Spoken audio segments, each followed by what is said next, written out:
जो प्लेस रे ठिया आगुरी एरा सब थिला मशाणी सन्ध्या 7टा है पर एपटे जावास बंद भाई सेपटे मशाणी ये मशाणी लोग जे एक्चुअली ये नेगेटिव एनर्जी अच्छी मैंने आउ गोटे हंटेड वीडियो रे आपण मन स्वागत करुच्ची। तो मैंने जो स्पॉट रे ठिया माने आप बिलीव करेंगे यहाँ प्योर हंटेड स्पॉट। यहाँ मु कहूनी यहाँ गाँ लोग होती एपट गाँव जो मैंने रोच 4-5 जन भाई भी देखाले यहाँ भी कहते माने पछपटे मोर देखिपे माने खोला प्लेस दीटा गाड़िया अच्छी मो पछपटे गोटे गाड़ी देखिपे आ गोटे एपटे गाड़िया माने ए प्लेस रे राति किए गोटे ये कांदार साउंड शुभी माने शुणी कांदार साउंड एरिया से मुझे एक्सप्लोर करा एक्चुअली दिन में एक्सप्लोर करी आ भर केमती कौन अच्छी तापर राति आसबि फुल ब्लॉग करी। तो चलन देखा एक्चुअली कौन ये जगह केमती कौन आपण मन देखा बुले चलो। जो प्लेस रे ठिया आगुरी एरा सब थिला मशाणी एबे सब बिल बिल करके घर पर घर तो ये ना पचे देखिए से दूर गोटे घर अच्छी दीटा आउटा मशाणीटा एपटे जो गच देखा से मशाणी आगुरा सब मशाणी थिला एबे सब पोतापोती करी किछ वर्ष पूर्व पोतापोती करी सब ये चाषबास कर किंतु एक्चुअली किसी नेगेटिव एनर्जी सेमती किसी गोटे अच्छी जहाँफल गाँ लोक मैंने विश्वास कर ना एक्चुअली ये किसी अच्छी गाँ लोक मैंने सन्ध्या 7टा है पर एपटे जावास बंद भाई माने एपटे आगु रोड थिला देखी दूसरे आपको बैग था आगु रोड थिला एबे रोड सब बंद हो कारण सेपट गाँ को रोड थिला एपट गाँ को भी रोड थिला आम से बसिक आसू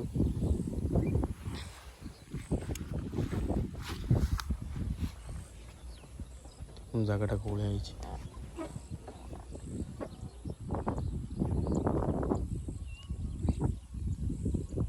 सेपटे मशाणी ये मशाणी या मझे जो गच देखा मझे मशाणी सेपट गाँव मशाणी ये सब मशाणी थी ये सब मशाणी थी चारिपटे मशाणी थी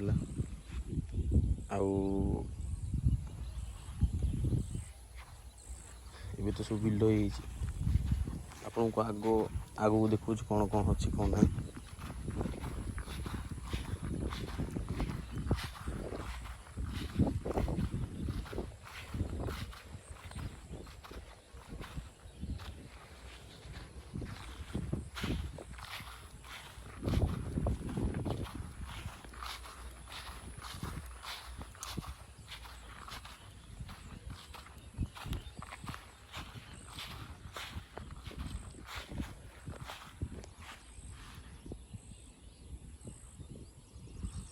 सांग मैंने स्पिरिट सब जगार न था एमती गोटे गोटे जगह एमती जगह अच्छी माने आप विश्वास करेंगे से जगह को गला परठू सेमती फिल हम जे एक्चुअली ये नेगेटिव एनर्जी अच्छी सेमती बहुत जगह मुझे बहुत जगह फिल कर नेगेटिव एनर्जी सेमती अच्छी बोली जहाँ को विश्वास होनी जो मैंने नेगेटिव एनर्जी उपरे बिलीव कर मानुंट से जानी एक्चुअली नेगेटिव एनर्जी कौन आउ राति 12टा 1 2टा जाकि मशाणी भितर आमती प्लेस रे शूटिंग करिया भारी कष्ट बहुत कष्ट ये सहज किंतु प्लेस रे शूटिंग करिया बहुत कष्ट इजी नुह।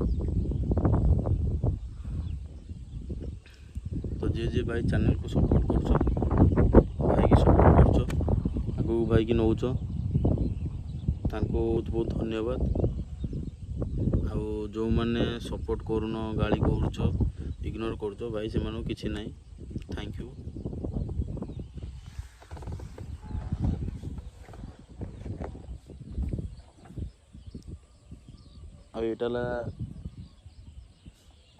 या वीडियोटा आपण मैंने काली पाइबे राति ब्लॉग आज करूँ या भितर।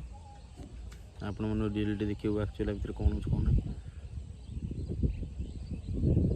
ଏବେ ଜଷ୍ଟ ଘରେ ବସିଥିଲି, ଗୋଟେ ଭାଇ ମେସେଜ୍ କଲେ ଏ ଜାଗା ଆମ ଘରଠାରୁ ପ୍ରାୟ 5 କିଲୋମିଟର ପାଖାପାଖି ହେବ। ଆଉ କହିଲେ କି ଏମିତି ଏମିତି ହେଉଛି, ସବୁ ଘଟଣା ଘଟୁଛି, କାନ୍ଦୁଛି କି ଗୋଟେ ରାତିରେ।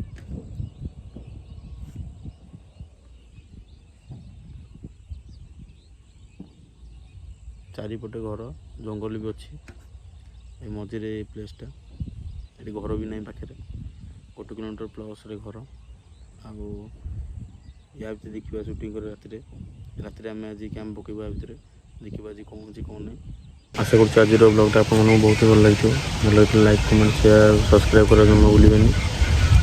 ଦେଖା ହେବା କାଲି ଗୋଟେ ଦମଦାର ବ୍ଲଗ୍ରେ। ଚାଲ।